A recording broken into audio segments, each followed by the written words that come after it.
Banyak individu menghabiskan waktu bertahun-tahun dengan keyakinan bahwa kehidupan mereka akan menjadi lebih mudah jika beberapa orang di sekitar mereka bersedia untuk berubah. Mereka berharap agar orang-orang yang mereka cintai menjadi lebih bertanggung jawab, teman-teman membuat pilihan yang lebih baik, atau anggota keluarga akhirnya memahami apa yang telah mereka coba sampaikan. Dalam upaya tersebut, mereka mencurahkan waktu dan energi emosional yang signifikan untuk sebuah perjuangan yang pada dasarnya tidak dapat mereka menangkan.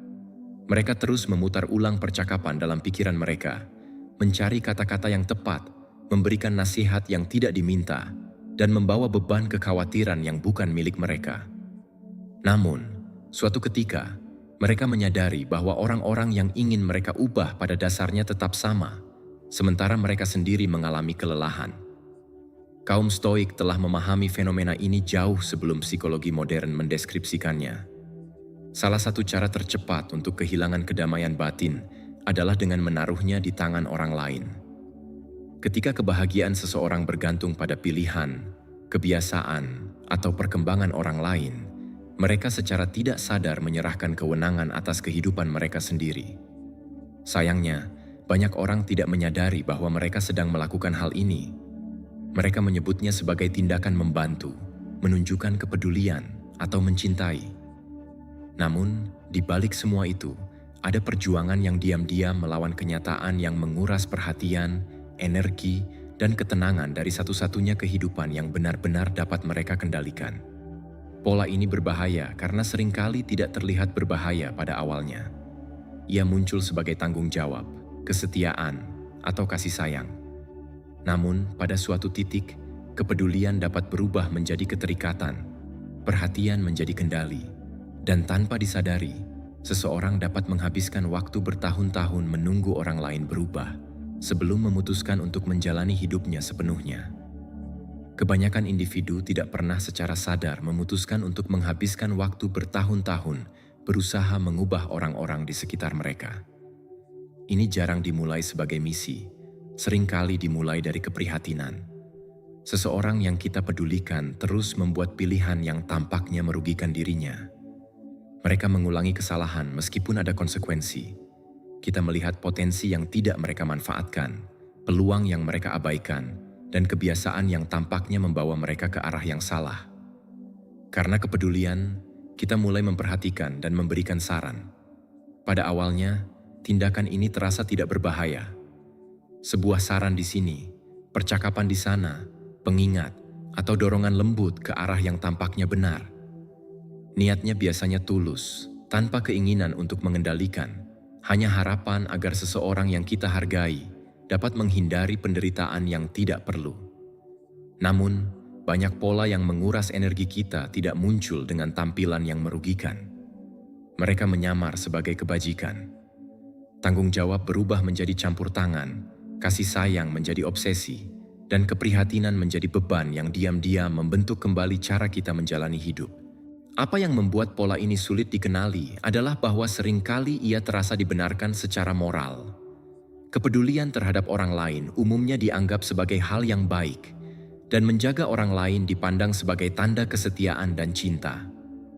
Namun, hanya sedikit orang yang berhenti untuk memeriksa asumsi tersembunyi di balik naluri tersebut, bahwa kedamaian kita akan meningkat ketika orang lain membaik.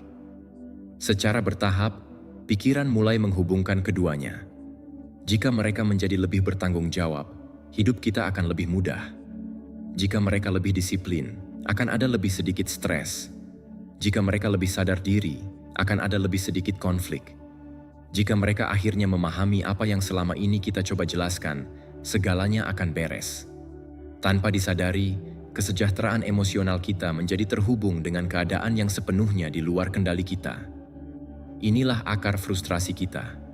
Bukan karena orang lain melakukan kesalahan, tetapi karena kita telah terjebak dalam pengaturan yang tidak dapat dimenangkan dengan kenyataan. Kedamaian kita bergantung pada pilihan mereka. Ketenangan kita bergantung pada pertumbuhan mereka. Dan rasa kemajuan kita bergantung pada kemauan mereka untuk berubah. Kaum Stoik memahami hal ini jauh sebelum psikologi modern mulai menggambarkannya. Mereka menyadari bahwa penderitaan seringkali dimulai ketika kita terikat pada hasil yang tidak dapat kita kendalikan. Pengaruh bukanlah kendali. Keputusan orang lain dapat memengaruhi hidup kita, tetapi keputusan tersebut bukan milik kita. Pikiran mereka adalah milik mereka.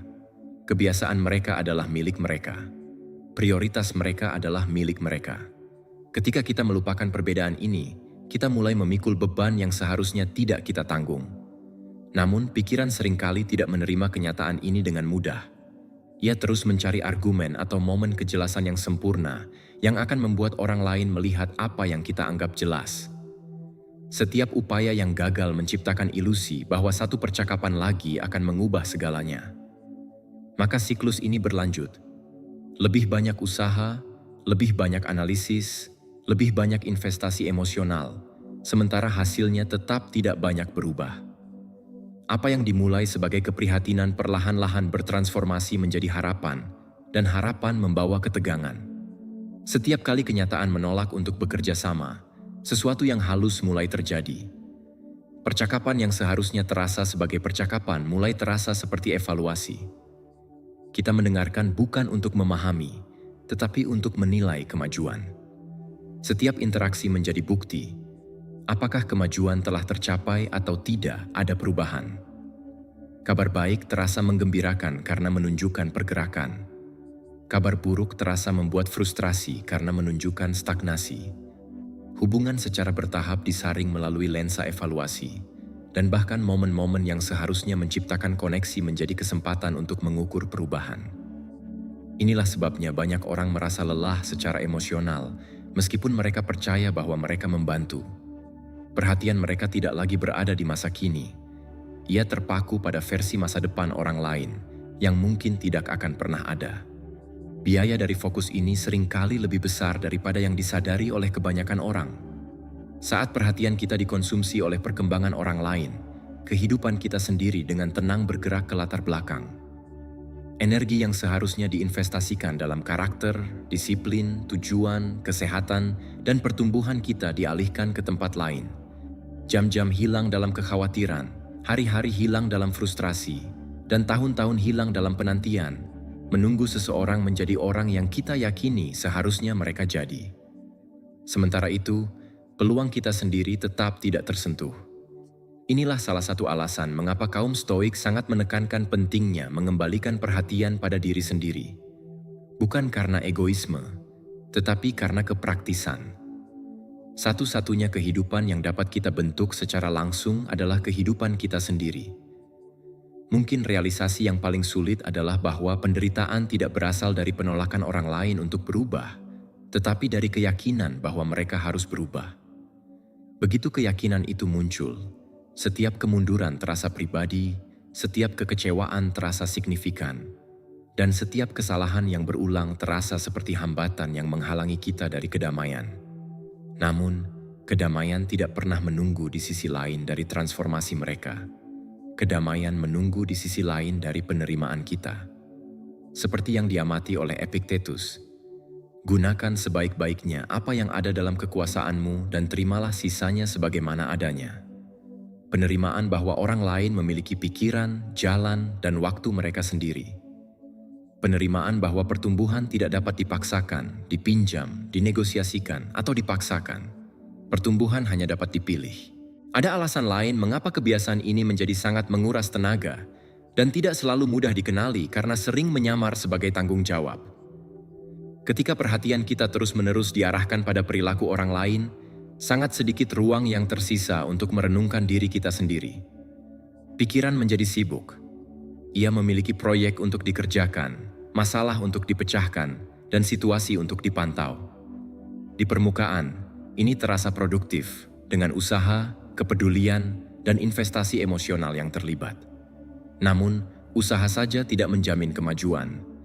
Seseorang dapat menghabiskan waktu bertahun-tahun memikirkan kehidupan orang lain sambil hampir tidak bergerak dalam kehidupannya sendiri. Ini adalah salah satu jebakan paling halus yang dapat dialami seseorang. Pikiran mengacaukan kepedulian dengan kontribusi, pengamatan dengan tindakan, dan keterlibatan emosional dengan pertumbuhan yang berarti. Seseorang dapat menghabiskan waktu berjam-jam mendiskusikan masalah orang lain dan merasa lelah di penghujung hari. Kelelahan itu meyakinkan mereka bahwa mereka telah bekerja keras. Dalam arti tertentu, mereka memang bekerja keras. Namun, apa yang sebenarnya telah membaik? Kelelahan tidak selalu merupakan bukti kemajuan. Terkadang, itu hanyalah bukti bahwa energi telah dihabiskan. Tujuan sama pentingnya dengan usaha. Energi yang diarahkan pada hal-hal yang tidak dapat kita kendalikan jarang menghasilkan hasil yang kita harapkan.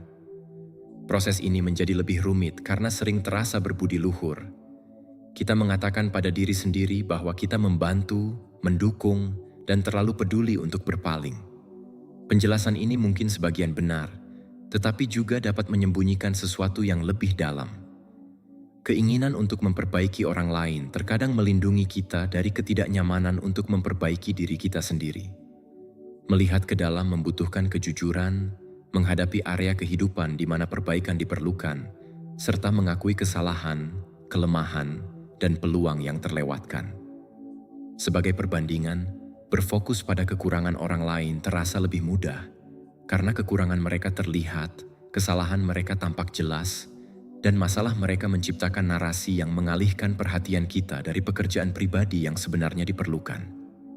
Ini tidak berarti kepedulian terhadap orang lain itu salah. Masalahnya bukanlah kasih sayang, melainkan ketidakseimbangan. Ada perbedaan antara peduli pada seseorang dan menjadi terobsesi dengan mereka. Yang satu berasal dari kemurahan hati, sedangkan yang lain seringkali berasal dari keterikatan. Ketika keterikatan mengambil alih, pertumbuhan orang lain mulai terasa lebih penting daripada pertumbuhan kita sendiri. Pilihan mereka menentukan suasana hati kita, kemajuan mereka menentukan optimisme kita, dan kemunduran mereka menentukan frustrasi kita. Secara bertahap, terjadi pembalikan yang aneh. Orang yang mencoba membantu menjadi tergantung secara emosional pada hasil yang tidak dapat mereka pengaruhi. Alih-alih memperkuat fondasi mereka sendiri, mereka menghabiskan waktu sehari-hari untuk memantau orang lain. Ini terasa mulia dari dalam, tetapi konsekuensinya seringkali merusak.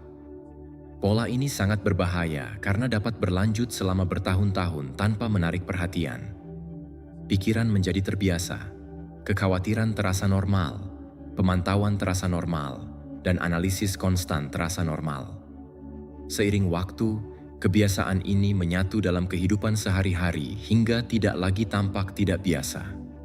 Namun, di bawah permukaan, sesuatu yang penting sedang diabaikan. Pertumbuhan pribadi membutuhkan perhatian yang berkelanjutan. Karakter tidak menguat secara kebetulan, dan disiplin tidak berkembang melalui angan-angan. Seperti yang diingatkan Marcus Aurelius kepada dirinya sendiri, Anda memiliki kekuasaan atas pikiran Anda, bukan peristiwa luar. Sadari ini dan Anda akan menemukan kekuatan. Kejelasan tidak muncul dari pengamatan tanpa akhir terhadap orang lain. Hal-hal ini memerlukan keterlibatan langsung dengan kehidupan seseorang sendiri dan usaha yang diarahkan ke dalam, bukan keluar. Setiap jam yang dihabiskan untuk mengelola perjalanan orang lain adalah jam yang tidak tersedia untuk perjalanan kita sendiri. Ada pertanyaan yang dapat mengungkap hal-hal tersembunyi di balik semua ini. Jika semua energi yang saat ini diinvestasikan untuk mengubah orang lain tiba-tiba dikembalikan, kemana energi itu akan pergi? Kebanyakan orang secara naluriah tahu jawabannya. Energi tersebut akan diarahkan ke tujuan yang belum selesai, kebiasaan yang terabaikan, kesehatan, pembelajaran, hubungan, tujuan, dan pertumbuhan. Energi itu akan menuju ke bagian-bagian kehidupan yang diam-diam menunggu perhatian sementara pikiran kita tetap sibuk di tempat lain. Realisasi ini bisa terasa tidak nyaman karena mengungkap kebenaran yang sulit.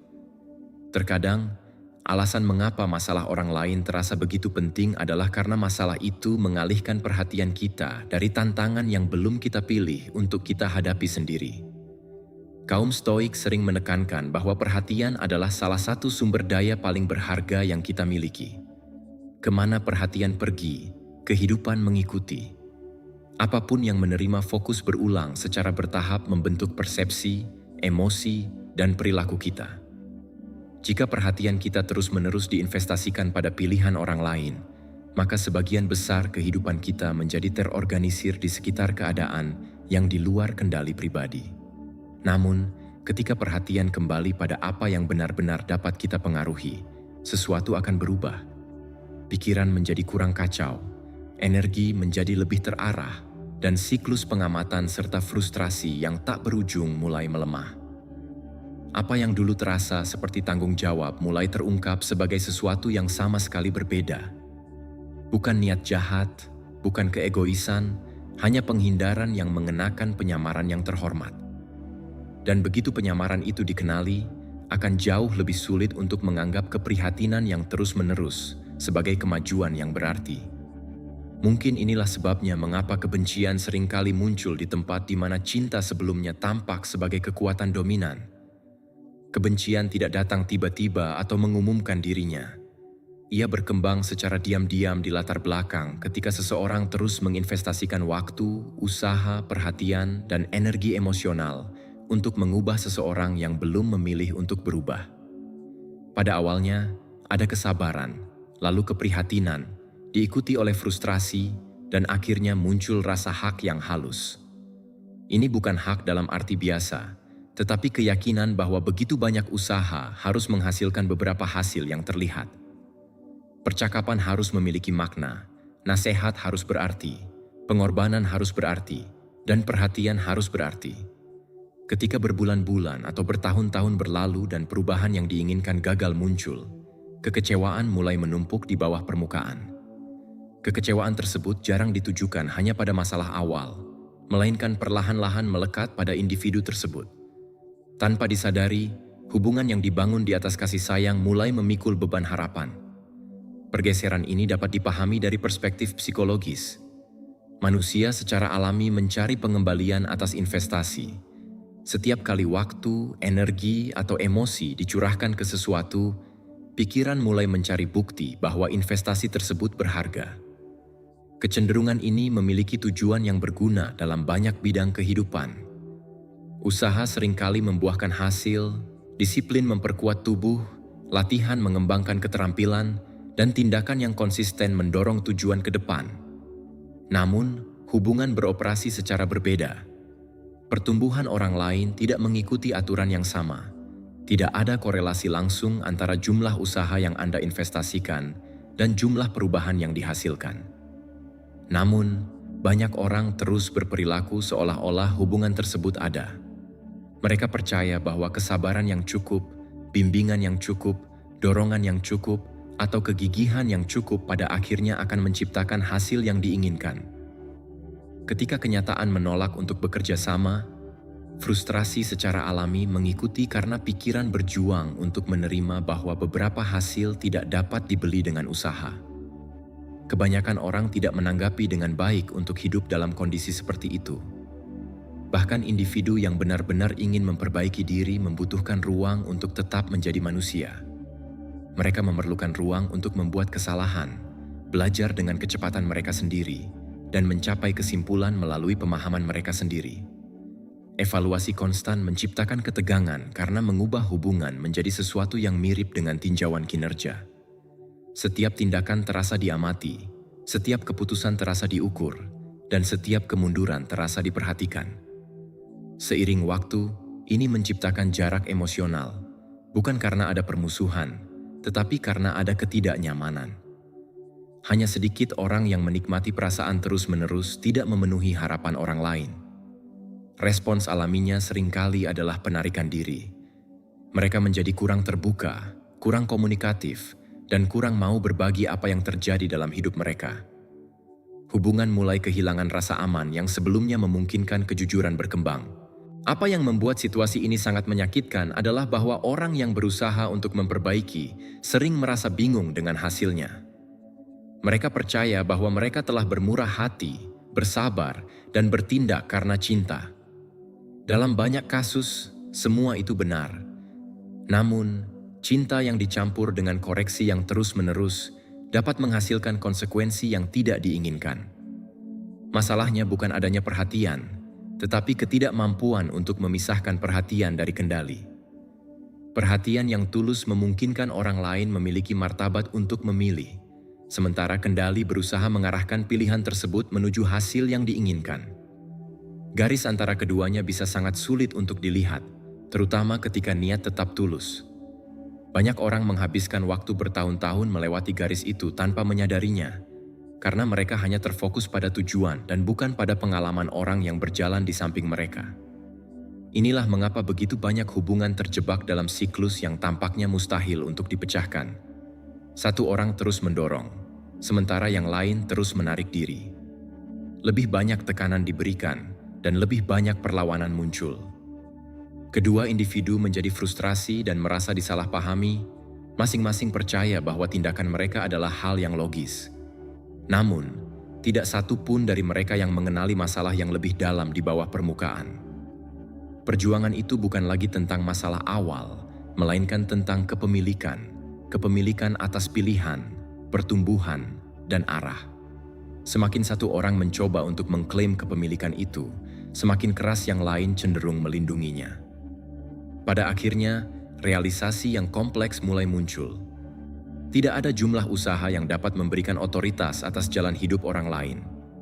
Pelajaran yang mereka peroleh tetap menjadi milik mereka. Kesalahan yang mereka buat tetap menjadi tanggung jawab mereka. Pertumbuhan yang mereka alami juga tetap menjadi milik mereka. Menerima kenyataan ini dapat terasa tidak nyaman karena membutuhkan pelepasan ilusi pengaruh yang telah dianut oleh banyak orang selama bertahun-tahun. Namun, hal ini juga menciptakan sesuatu yang berharga. Kebebasan. Ketika perkembangan orang lain tidak lagi dipandang sebagai tanggung jawab pribadi, kebencian mulai kehilangan sumbernya, harapan mulai melunak, dan hubungan mulai bernafas kembali. Apa yang tersisa bukanlah ketidakpedulian, melainkan rasa hormat terhadap kenyataan bahwa setiap individu pada akhirnya harus menentukan sendiri siapa mereka yang akan menjadi. Dan tidak ada jumlah cinta yang dapat membuat keputusan itu untuk mereka. Inilah sebabnya mengapa banyak usaha untuk memaksakan pertumbuhan sering berakhir dengan frustrasi. Usaha tersebut cenderung terfokus pada aspek proses yang keliru.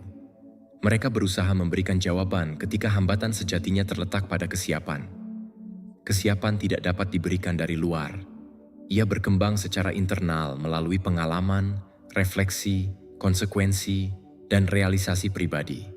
Setiap individu tiba pada momen-momen ini dalam garis waktu mereka sendiri. Beberapa mencapai pemahaman dengan cepat, yang lain memerlukan waktu bertahun-tahun, dan beberapa mungkin tidak pernah mencapainya. Seperti yang diamati oleh Socrates, saya tidak dapat mengajari siapapun apapun. Saya hanya dapat membuat mereka berpikir. Ini bisa menjadi hal yang sulit diterima, karena menantang keyakinan yang menghibur bahwa usaha yang cukup dapat menyelesaikan setiap masalah. Pada kenyataannya, terdapat batasan pada pengaruh. Anda dapat menawarkan perspektif. Anda dapat memberikan dukungan. Anda dapat membagikan apa yang telah Anda pelajari. Namun, Anda tidak dapat memutuskan kapan orang lain siap untuk mendengarnya.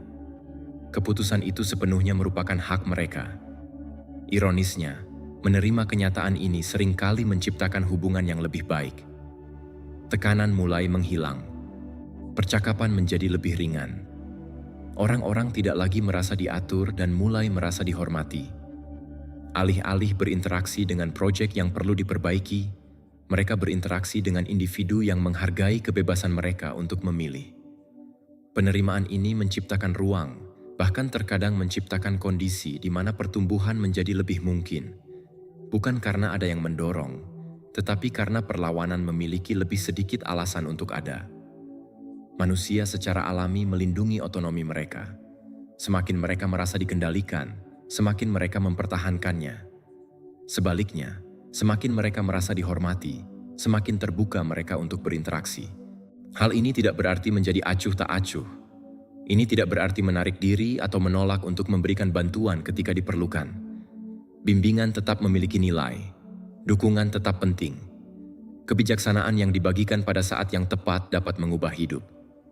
Perbedaannya terletak pada bahwa bimbingan ditawarkan tanpa keterikatan. Dukungan diberikan tanpa tuntutan. Kebijaksanaan dibagikan tanpa memaksakan agar diterima. Pendekatan ini membawa ketenangan karena mengakui batas di mana tanggung jawab berakhir. Anda dapat menawarkan peta, tetapi Anda tidak dapat berjalan di jalan untuk orang lain. Anda dapat menunjuk ke sebuah pintu, tetapi Anda tidak dapat memaksa seseorang untuk membukanya.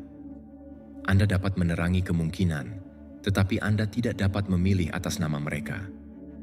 Salah satu alasan mengapa orang tetap terperangkap dalam pola ini begitu lama adalah karena melepaskan terasa berbahaya. Secara intelektual, mereka mungkin memahami bahwa mereka tidak dapat mengendalikan pilihan orang lain. Mereka mungkin setuju bahwa setiap individu bertanggung jawab atas kehidupan mereka sendiri. Namun, ketika saatnya tiba untuk berhenti campur tangan, berhenti memantau, dan berhenti memikul tanggung jawab yang tidak pernah menjadi milik mereka, rasa takut yang mendalam sering muncul. Pikiran segera mulai menciptakan skenario. Bagaimana jika keadaan menjadi lebih buruk? Bagaimana jika tidak ada yang turun tangan? Bagaimana jika individu tersebut terus membuat kesalahan? Bagaimana jika mereka tidak pernah berubah? Kekhawatiran ini tampak masuk akal karena biasanya terhubung dengan orang-orang yang benar-benar kita pedulikan. Ketakutan ini tidak berakar pada kekejaman, melainkan pada keterikatan. Kita menjadi terikat pada keyakinan bahwa keterlibatan kita mencegah bencana. Dan karena keyakinan itu, mundur terasa hampir tidak bertanggung jawab. Masalahnya adalah bahwa ketakutan ini seringkali melebih-lebihkan pengaruh kita yang sebenarnya. Ia secara diam-diam mengasumsikan bahwa kita jauh lebih bertanggung jawab atas perkembangan orang lain daripada yang sebenarnya. Ia mengasumsikan bahwa kemajuan mereka terutama bergantung pada usaha kita. Ia mengasumsikan bahwa tanpa bimbingan, pengingat, koreksi, dan perhatian terus-menerus kita, semuanya akan mulai hancur. Namun, ketika diperiksa dengan jujur, keyakinan ini memberikan kita peran yang tidak pernah dimaksudkan untuk dibawa oleh manusia manapun. Itu menempatkan masa depan orang lain di pundak kita. Itu mengubah keprihatinan menjadi kewajiban dan perhatian menjadi manajemen. Seiring waktu, bebannya menjadi sangat besar. Bukan karena hidup pada dasarnya berat, tetapi karena kita telah menambahkan tanggung jawab yang bukan milik kita. Kita mulai membawa banyak kehidupan sekaligus sambil berjuang untuk mengelola kehidupan kita sendiri. Hal ini menciptakan realisasi yang penting. Masalahnya bukanlah kurangnya energi. Kebanyakan orang memiliki lebih banyak energi daripada yang mereka sadari. Masalahnya adalah kemana energi itu diarahkan. Energi mengikuti perhatian. Perhatian mengikuti prioritas. Jika perhatian secara permanen terfokus pada perilaku orang lain, maka pertumbuhan pribadi secara alami menerima lebih sedikit energi. Hanya ada begitu banyak jam dalam sehari, dan hanya ada begitu banyak bandwidth mental yang tersedia. Setiap menit yang dihabiskan untuk mencoba mengatur pilihan orang lain adalah saat yang tidak tersedia untuk meningkatkan kehidupan Anda sendiri. Seperti yang ditulis Seneca, bukan karena kita memiliki waktu yang singkat untuk hidup, tetapi karena kita menyia-nyiakan banyak waktu. Inilah mengapa begitu banyak orang merasa terjebak meskipun terus-menerus merasa sibuk. Upaya mereka tulus, tetapi diarahkan pada target yang tidak dapat benar-benar mereka pengaruhi. Kaum Stoik memahami perbedaan ini dengan sangat jelas. Mereka menyadari bahwa perbaikan yang berarti dimulai dengan pemerintahan diri.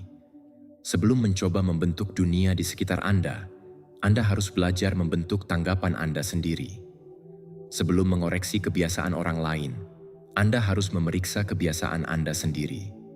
Sebelum mengkhawatirkan disiplin orang lain, Anda harus memperkuat disiplin Anda sendiri. Ini tidak pernah disajikan sebagai tindakan egois. Justru sebaliknya, ini adalah pengakuan atas kenyataan. Area di mana upaya secara konsisten menghasilkan hasil adalah area di mana Anda memiliki otoritas. Pikiran, karakter, dan tindakan yang Anda pilih setiap hari. Ini milik Anda. Mereka dapat dikembangkan, disempurnakan, diperkuat, dan ditingkatkan melalui upaya yang konsisten. Disitulah kemajuan berada. Bayangkan jika Anda dapat mengalihkan semua energi yang saat ini dihabiskan untuk mencoba mengelola kehidupan orang lain dan mengarahkannya kembali ke perkembangan Anda sendiri. Bayangkan menginvestasikan perhatian itu ke dalam kesehatan, pembelajaran, tujuan, stabilitas emosional, disiplin, dan pekerjaan yang bermakna. Bayangkan apa yang akan terjadi setelah 1 tahun. Lalu bayangkan 5 tahun, lalu 10 tahun. Perbedaannya menjadi sulit untuk diabaikan. 10 tahun yang dihabiskan untuk mencoba mengubah orang lain mungkin menghasilkan sedikit atau tidak sama sekali. 10 tahun yang dihabiskan untuk menyempurnakan diri sendiri hampir menjamin perubahan yang terlihat. Keterampilan meningkat, karakter semakin dalam, kepercayaan diri tumbuh, peluang berkembang, dan kehidupan mulai bergerak ke arah yang berbeda karena upaya akhirnya diinvestasikan di mana upaya dapat menciptakan hasil. Namun, banyak orang ragu untuk melakukan pergeseran ini karena terasa tidak nyaman pada awalnya. Ketika perhatian tidak lagi dikonsumsi oleh masalah orang lain, kekosongan yang aneh dapat muncul. Pikiran tiba-tiba menemukan ruang terbuka. Ada lebih sedikit yang harus dipantau, lebih sedikit yang harus dianalisis, lebih sedikit yang harus dikhawatirkan. Bagi seseorang yang terbiasa memikul beban orang lain, keheningan itu bisa terasa asing, bahkan terkadang terasa salah.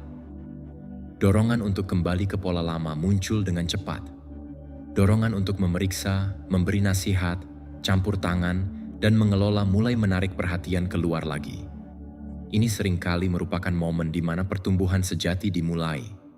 Bukan karena ketidaknyamanan itu sendiri berharga, tetapi karena itu mengungkapkan betapa tergantungnya pikiran pada kekhawatiran eksternal.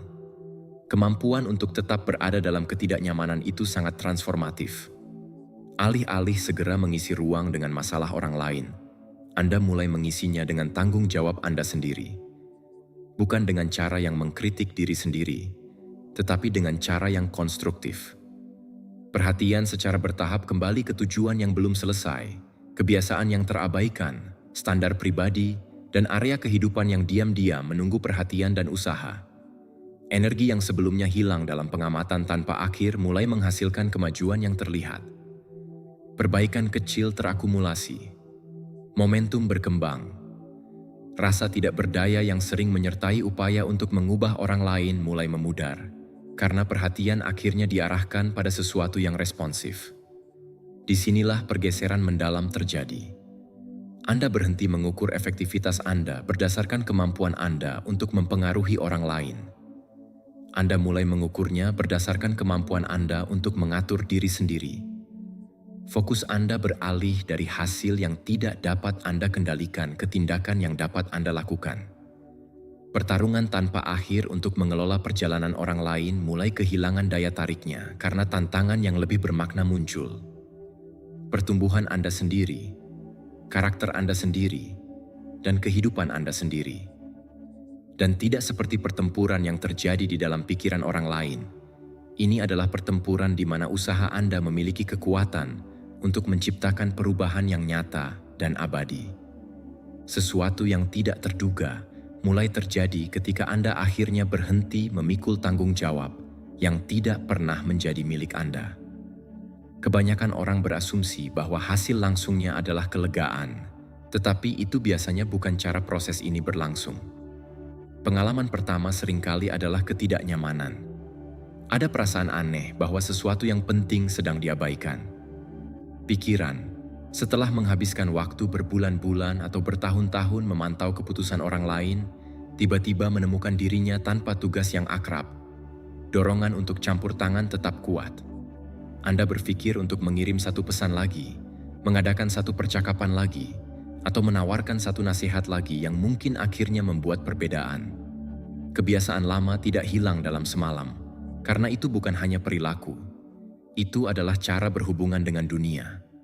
Itu adalah cara merasa berguna, bertanggung jawab, dan terlibat. Menjauh dari pola itu bisa terasa meresahkan pada awalnya karena pikiran menafsirkan ketiadaan kendali sebagai bentuk risiko. Seperti yang ditulis Marcus Aurelius, jika Anda tertekan oleh sesuatu yang eksternal, rasa sakit itu bukan karena hal itu sendiri, tetapi karena penilaian Anda terhadapnya. Ketidaknyamanan itu nyata, tetapi sebagian besar berasal dari keyakinan bahwa melepaskan hal tersebut adalah berbahaya, padahal kenyataannya mungkin merupakan langkah pertama menuju kebebasan. Ketidaknyamanan ini sering mengejutkan banyak orang. Mereka mengharapkan kebebasan terasa nyaman dengan segera. Namun, kebebasan sering datang dengan ketidakpastian.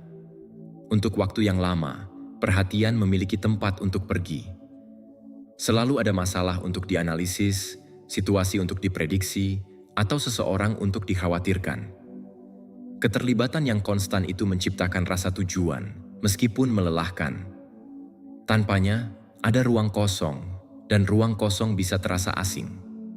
Pikiran mulai mencari sesuatu untuk dikelola karena manajemen telah menjadi kebiasaan. Ia ingin kembali ke siklus pengamatan, keprihatinan, dan campur tangan yang akrab. Namun, jika Anda menolak dorongan itu meskipun hanya sebentar, sesuatu yang menarik mulai terungkap. Dunia tidak runtuh. Bencana yang Anda bayangkan tidak terjadi. Orang-orang yang Anda khawatirkan terus membuat pilihan mereka sendiri seperti biasa. Kehidupan terus berjalan.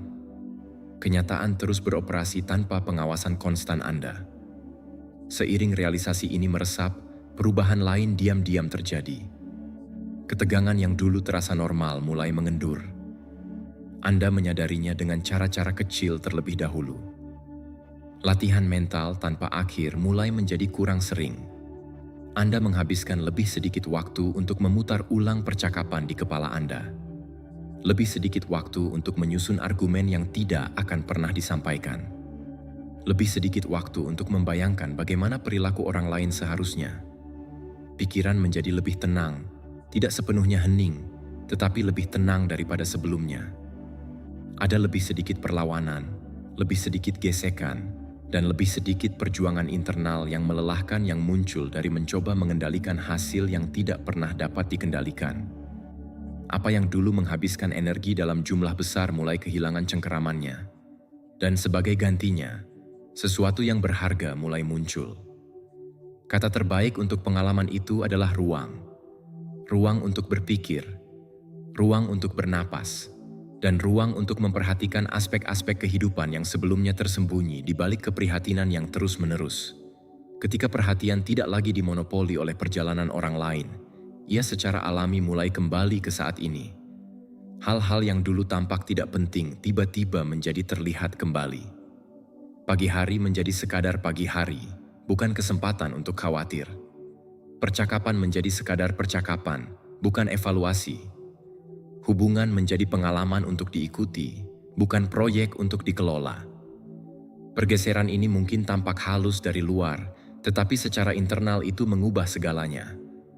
Pikiran berhenti bertentangan terus-menerus dengan kenyataan dan mulai menemui kenyataan di mana ia benar-benar ada. Disinilah penerimaan mulai mengungkapkan makna sejatinya. Banyak orang salah memahami penerimaan karena mereka mengacaukannya dengan persetujuan.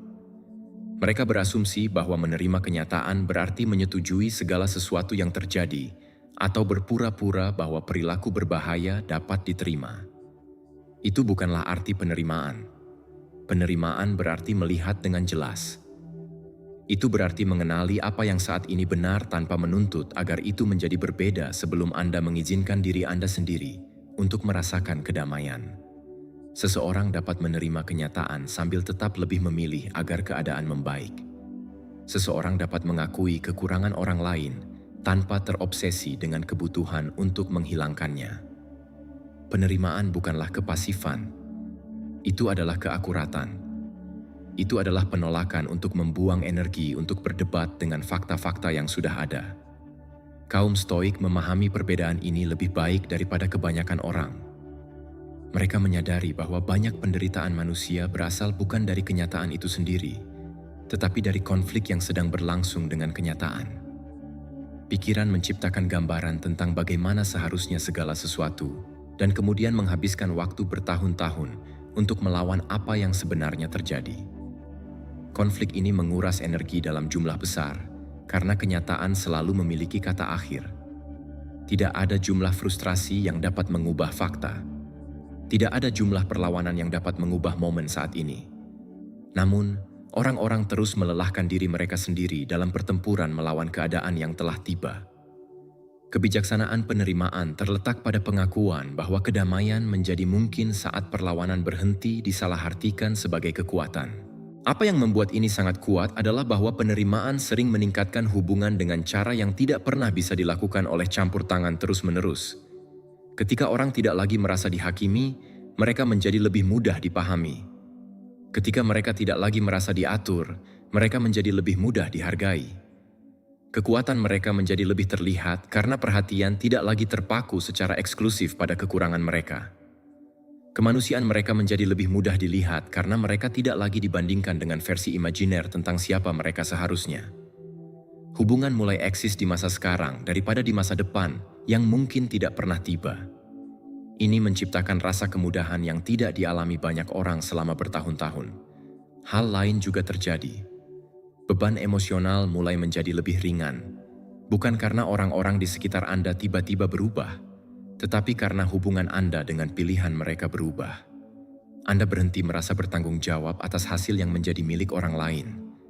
Anda berhenti memikul konsekuensi yang bukan milik Anda. Anda berhenti mengukur kesejahteraan Anda sendiri dengan kemajuan orang lain. Pergeseran ini menciptakan rasa kebebasan yang mengejutkan. Energi yang dulu terperangkap dalam siklus kekhawatiran mulai kembali. Perhatian menjadi tersedia lagi. Kehidupan mulai terasa kurang penuh oleh kekhawatiran yang tidak pernah benar-benar menjadi milik Anda. Yang luar biasa adalah bahwa kedamaian tidak pernah menunggu orang lain untuk berubah. Itu tidak pernah bersembunyi di balik transformasi, realisasi, atau perbaikan mereka.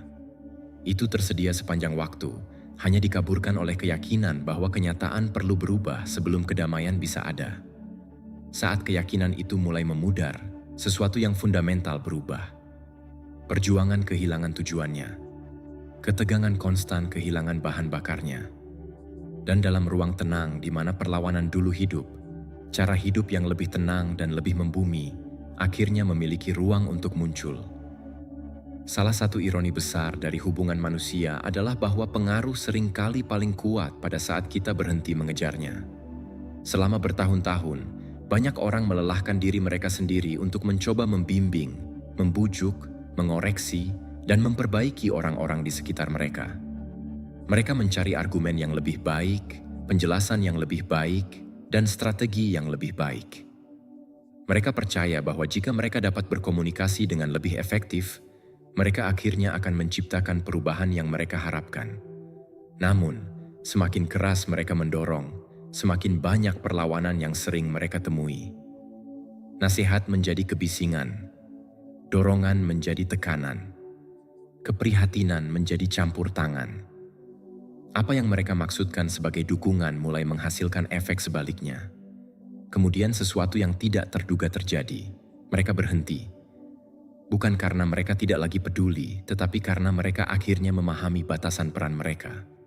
Seperti yang diajarkan Epictetus, tidak ada orang yang bebas jika ia tidak menguasai dirinya sendiri. Dan setelah upaya konstan untuk mengelola orang lain menghilang, perhatian kembali ke satu-satunya tempat di mana penguasaan sejati mungkin terjadi. Dari sana, seluruh dinamika mulai berubah. Pada awalnya, perubahannya halus. Tidak ada pengumuman dramatis, tidak ada deklarasi besar. Hidup menjadi lebih tenang. Upaya tanpa akhir untuk mengarahkan jalan orang lain memudar ke latar belakang. Energi yang dulu dihabiskan untuk memantau orang lain mulai kembali ke sumbernya. Perhatian bergeser ke dalam. Prioritas menjadi lebih jelas.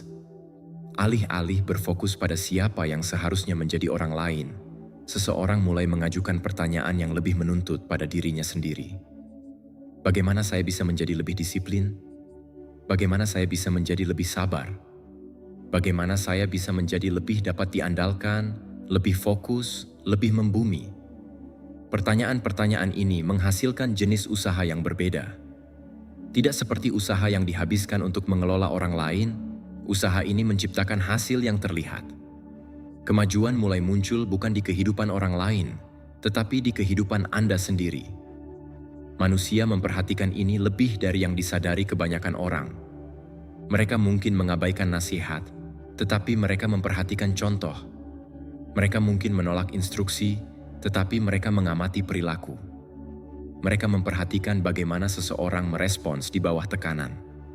Mereka memperhatikan konsistensi. Mereka memperhatikan disiplin yang dipraktikkan secara diam-diam dalam jangka waktu yang lama. Mereka memperhatikan seseorang yang terus bergerak maju tanpa terus-menerus menuntut pengakuan. Pengamatan ini sering terjadi tanpa diskusi. Tidak ada pengumuman yang diperlukan. Tidak ada pelajaran yang disampaikan. Orang-orang hanya melihat apa yang terjadi. Mereka membandingkannya dengan pengalaman mereka sendiri, dan sesuatu mulai terbentuk di latar belakang pikiran mereka. Ini terjadi karena contoh membawa semacam kredibilitas yang jarang dimiliki oleh kata-kata saja. Siapapun dapat menggambarkan sebuah prinsip. Siapapun dapat menjelaskan apa yang seharusnya dilakukan. Hidup sesuai dengan prinsip-prinsip itu berbeda. Menjalaninya membutuhkan komitmen. Itu membutuhkan pengulangan. Itu membutuhkan kesediaan untuk mewujudkan ide-ide lama sebelum mereka menghasilkan imbalan yang terlihat. Ketika orang bertemu dengan seseorang yang benar-benar telah melakukan pekerjaan itu, mereka segera merasakan perbedaannya. Pesan tidak lagi hanya ada dalam bahasa. Itu ada dalam perilaku. Itu ada dalam kebiasaan. Itu ada dalam cara orang itu bergerak melalui momen-momen biasa. Ada otoritas yang tenang yang berkembang ketika tindakan secara konsisten mendukung kata-kata, dan otoritas itu tidak dapat diproduksi melalui persuasi. Kaum Stoik memahami ini secara mendalam. Mereka menyadari bahwa kebijaksanaan kehilangan banyak kekuatannya ketika tetap murni teoritis. Filsafat tidak pernah dimaksudkan untuk menjadi sesuatu yang dibicarakan tanpa henti. Itu dimaksudkan untuk dipraktikkan. Karakter seseorang adalah buktinya. Perilaku mereka adalah pembuktiannya. Respons mereka terhadap kesulitan mengungkapkan lebih dari sekadar pidato apapun.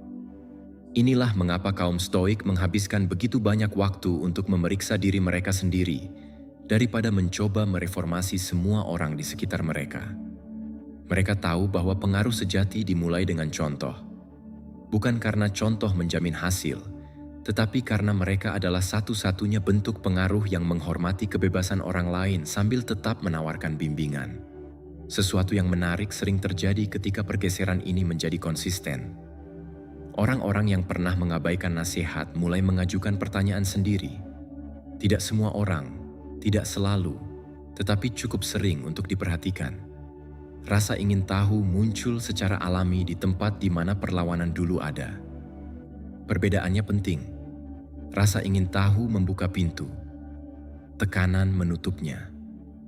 Ketika seseorang datang dengan pertanyaan mereka sendiri, mereka tidak lagi membela posisi mereka.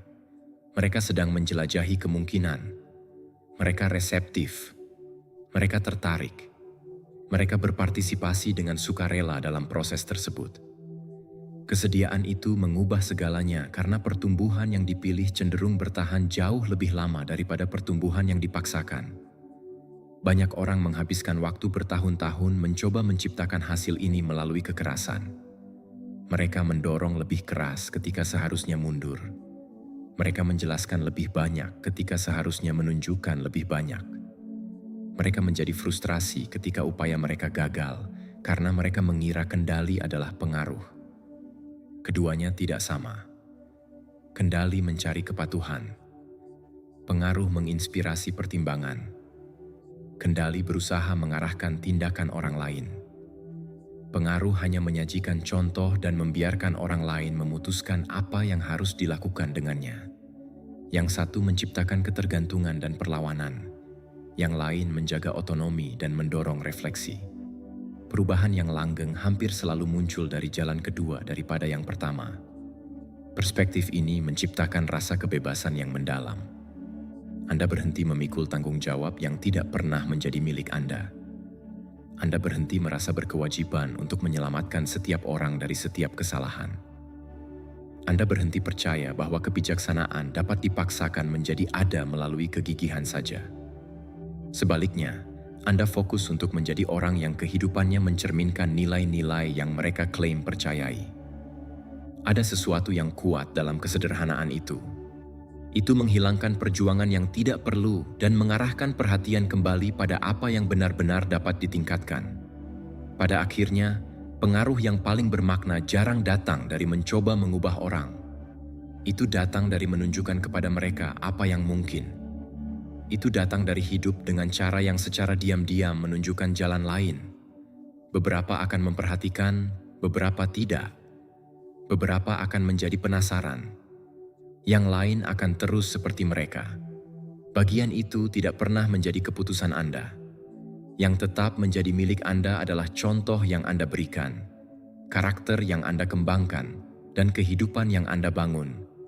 Dan ketika hal-hal itu dikejar dengan ketulusan dan konsistensi, mereka sering berbicara lebih jelas daripada nasihat apapun. Ketika Anda berhenti memikul kehidupan yang tidak pernah menjadi milik Anda untuk dipikul, sesuatu yang luar biasa terjadi. Tangan Anda menjadi bebas. Pikiran Anda menjadi lebih jernih. Energi Anda kembali ke satu tempat di mana ia selalu memiliki kekuatan untuk menciptakan perubahan nyata. Kehidupan Anda sendiri. Orang lain akan terus membuat pilihan mereka, berjalan di jalan mereka, dan belajar pelajaran mereka pada waktu mereka sendiri. Namun, Anda tidak lagi harus kehilangan diri Anda sendiri sambil menunggu mereka untuk berubah.